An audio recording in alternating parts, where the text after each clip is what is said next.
Laura Kelly is the foreign policy reporter for The Hill.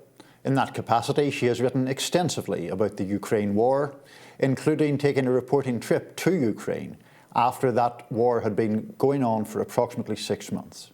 She joins me again as that war approaches the 1-year mark to talk about the latest developments and where things go from here.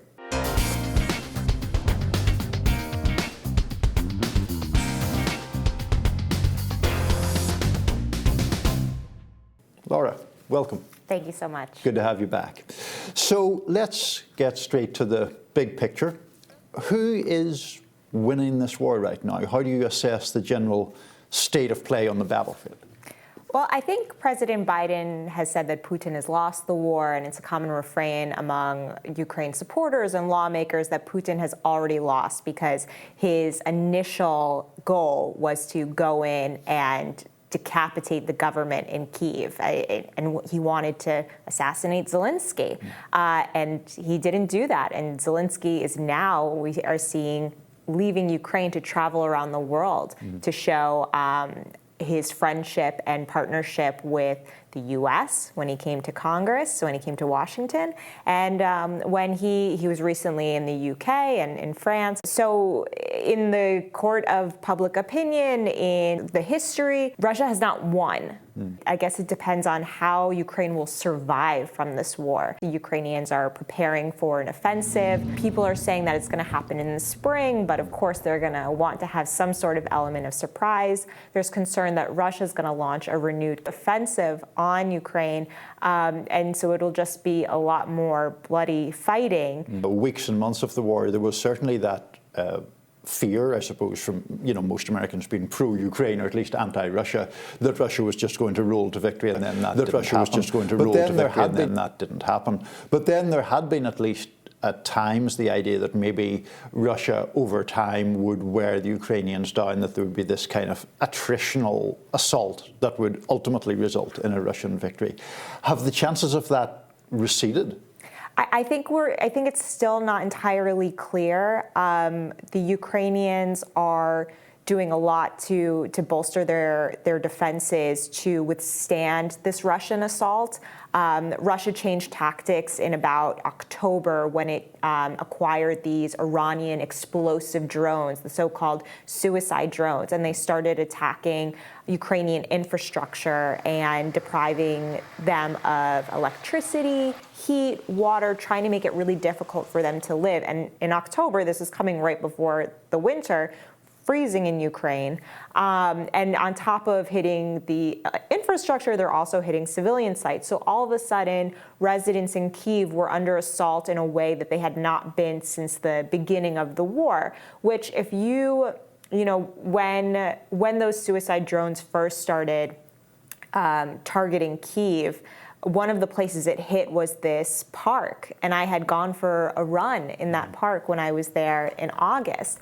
And when I was there in August, there were air raid sirens. There was concern that Russia would launch rockets on Kyiv, but there was also a feeling that Russia didn't necessarily have the capability to hit Kyiv to overcome Ukrainian air defenses.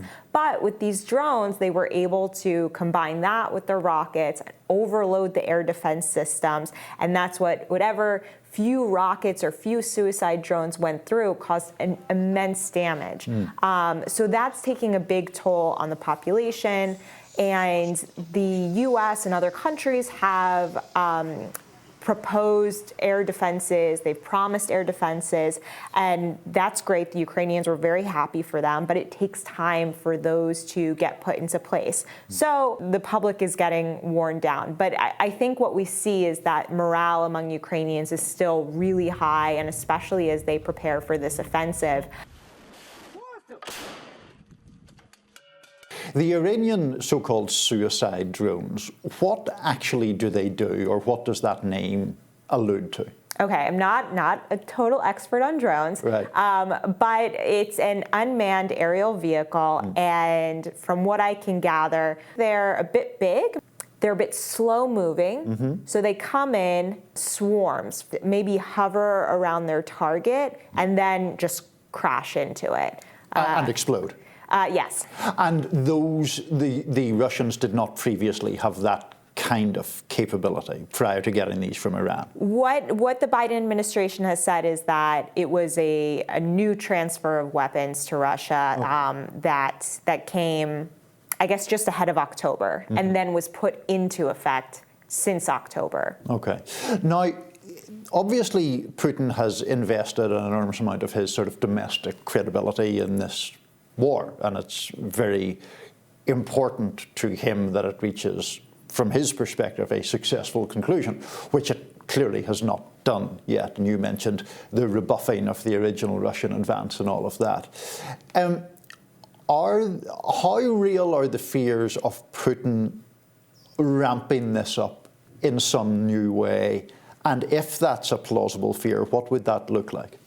Ukrainian officials are raising concern that Russia is going to launch this renewed counteroffensive. They had this big mobilization order trying to get more soldiers. The Biden administration has put out this kind of declassified intelligence where they talk about this private military group, Wagner, that they're going around and recruiting fighters from Russian prisons and releasing statistics on how many are killed, trying to put this image forward that Putin is really just sending bodies to the meat grinder. That's what the administration says. So from what analysts say, what might be Putin's perspective is that he's happy to launch another fight against Ukraine because he does not care about human life. And that's a hard enemy to fight. You know, what about the possibility of using nuclear weapons, for example? Is that a real possibility or not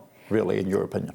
What Ukrainians say is that they'll never discount that Putin could use nuclear weapons. And I think the U.S. is at the same point, but they've also taken pains to say that they've not seen any indication that Russia is preparing to use nuclear weapons. So in whichever way that they gather intelligence and whether the weapons would have to be moved somewhere that you could observe with satellites, something like that. There's also what analysts will say, what the administration has said, is that some of the rhetoric towards nuclear weapons use has been toned down. By Putin and people close to him? Yeah, by Putin. And that maybe if anyone is rattling the nuclear saber, it comes from like low-level officials. It's not coming from Putin. So like he has deflection. And the Biden administration says that they've made it clear to the Russians privately the consequences of what would happen if they used a nuclear weapon, even on a small scale. I don't, And do we know? We don't know what that is. We don't know what the counter fear or the deterrent from a US or Western perspective is, or do we? Right. The administration has not said what they have said to the Russians, just that they have issued very stern message. And what we can take, given that the rhetoric has toned down, what we can take from that is that maybe it's worked. Maybe those are serious warnings. The administration also points to maybe other world leaders that have better relations with Russia also saying statements of concern over the course of Russia's war in Ukraine. For example, Chinese President Xi Jinping said during a meeting with Putin that he had questions and concerns. So this kind of statement is usually brought out to show that Putin doesn't have as much support among people he thinks are his friends to continue this war. So the Biden administration likes to focus on those kind of little cracks as showing that Putin's not doing so well. Do we know much about Russian public opinion? Because, I mean, from what I have read, Putin has a lot of control over the Russian media. And I think I'm right in saying there is actually broad sympathy for the idea among many Russians that Ukraine, they do see it as part of their territory, or many Russians do. So do we think that Russian public opinion is still largely behind the war, or have some of these sort of conscription-like efforts eroded that to an extent? I think it's really hard to tell. I feel like there's very limited reporting on what's actually happening inside Russia, what people feel on the street. From some reporting that has come out, maybe videos of interviews with Russians on the street, they may say things that like, oh yeah, they totally support the war, or maybe they don't care about the war, or maybe they don't like it. But there's also we do know that there's a lot of severe consequences on anyone who would make some sort of public protest. I mean, they've like really tamped down on not letting anybody demonstrate against what they call special military operation. They still don't call it a war.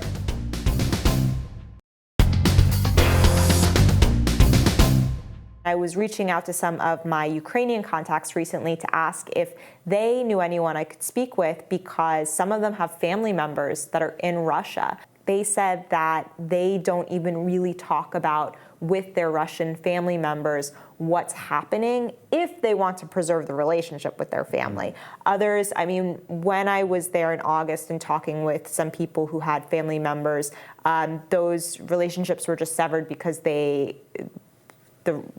Russian family member supported the war. The Ukrainian family member said, you know, you're trying to kill us. Yeah, not much common ground to be found there, even within a family. There's Russian public opinion, there's Ukrainian public opinion, and then of course there's American public opinion and political opinion around the war and around the aid. I think I'm right in saying that US aid to Ukraine is now over $100 billion, if you include humanitarian aid as well as military aid, since the war began. And at one level, it's not surprising that people would have questions about the amount of money being spent. President Biden has essentially said, we're here, as in the United States, is there for as long as it takes to back up Ukraine.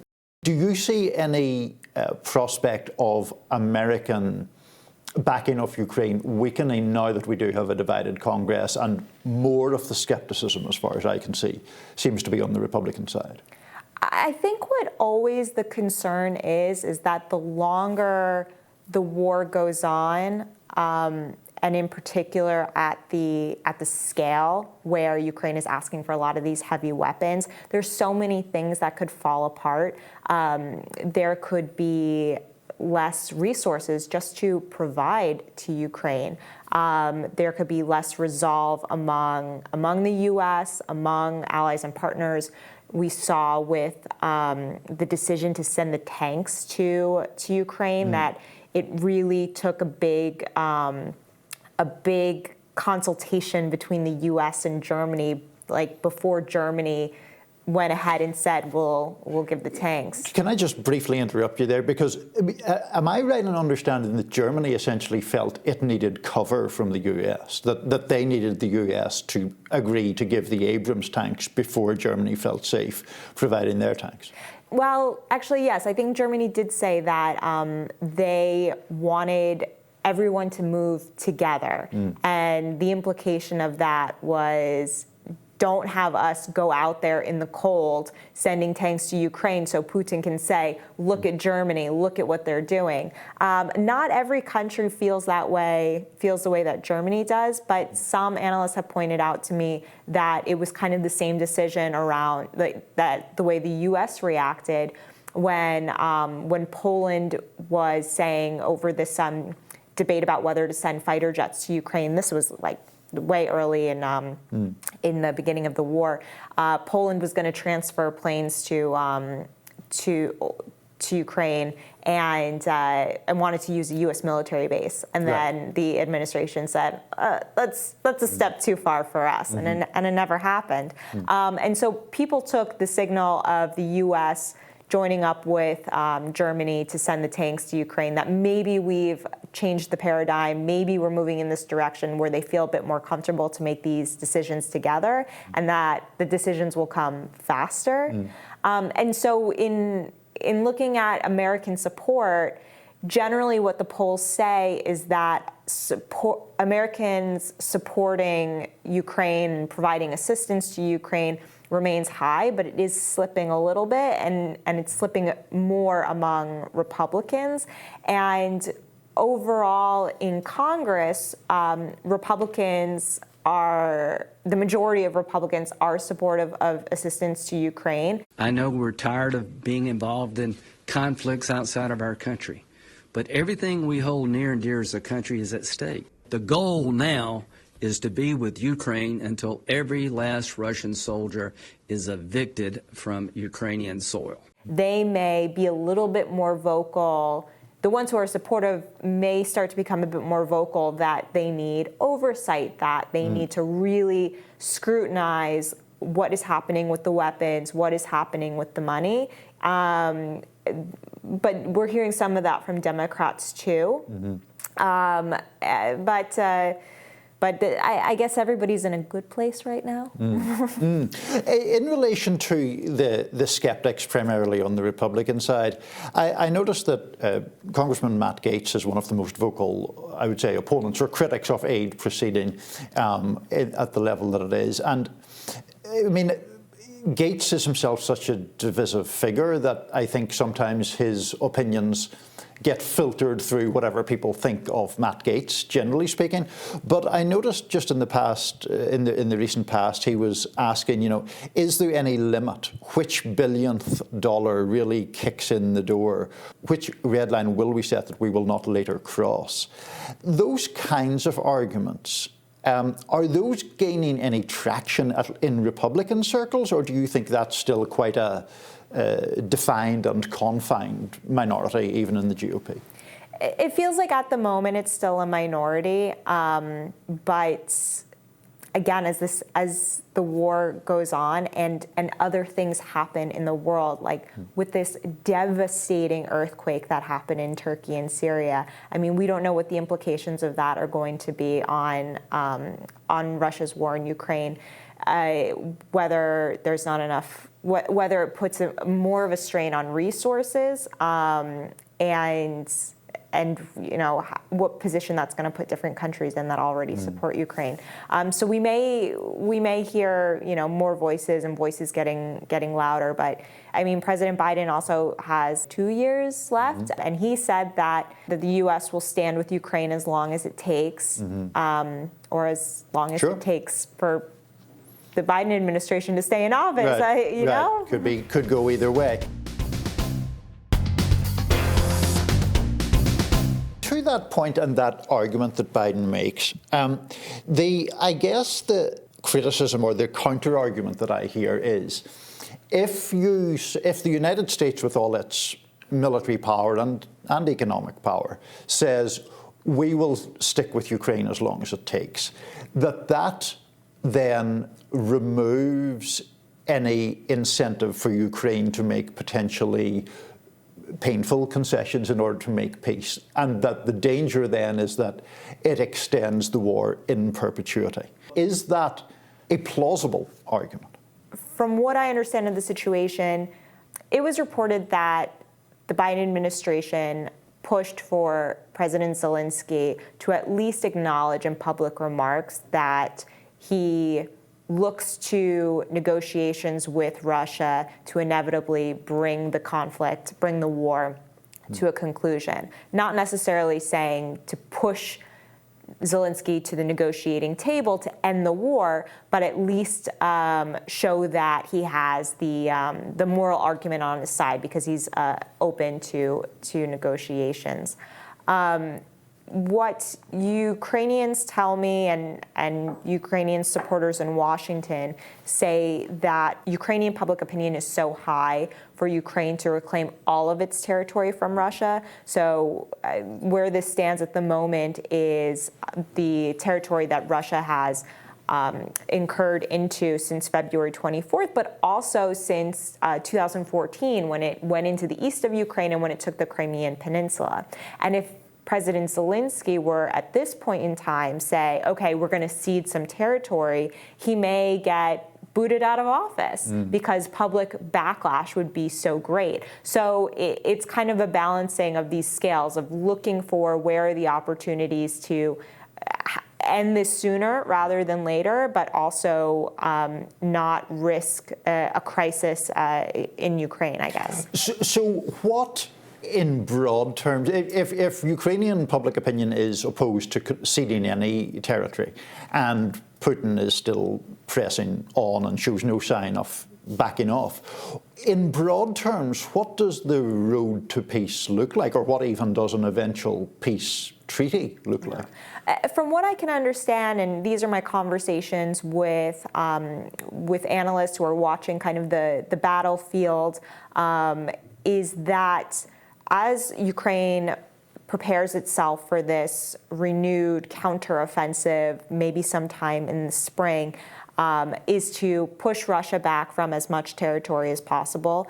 And the Ukrainians also have an advantage where they are very motivated compared to the Russians who what we hear is that they don't know what they're fighting for. And if what the Biden administration, says about these convicts being recruited, what are you fighting for?